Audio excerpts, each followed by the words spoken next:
Colette Ouvrier-Buffet, la meilleure soupe de montagne, c'est vous qui la faites. Ben, il paraît, a priori, les grands chefs ont trouvé que c'était moi qui la réussissais le mieux. Elle leur a plu, ça me fait chaud au cœur. Je suis très très flattée de ça, dans mon village en plus. Je suis ravie aujourd'hui de ça. Colette, la soupe, c'est toute votre vie, vous en avez mangé toujours de la soupe? Oui, j'en ai mangé depuis très longtemps. C'est culturel chez nous. On mangeait de la soupe l'hiver, tous les soirs. Et ma grand-mère et mes grands-parents la faisaient très bien, surtout ce genre de soupe.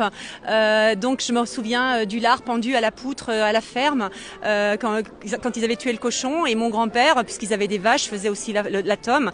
Et la tome était dans un tiroir du vaisselier que j'ai aujourd'hui chez moi.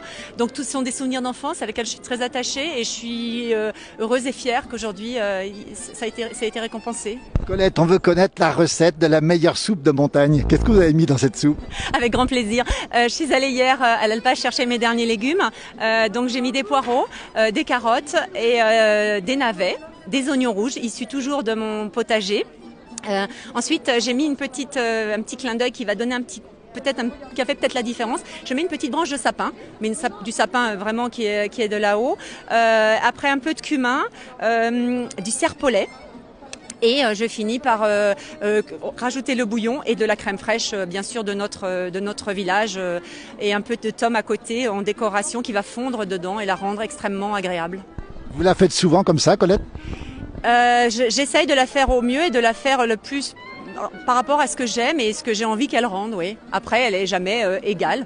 Aujourd'hui, a priori, elle était parfaite.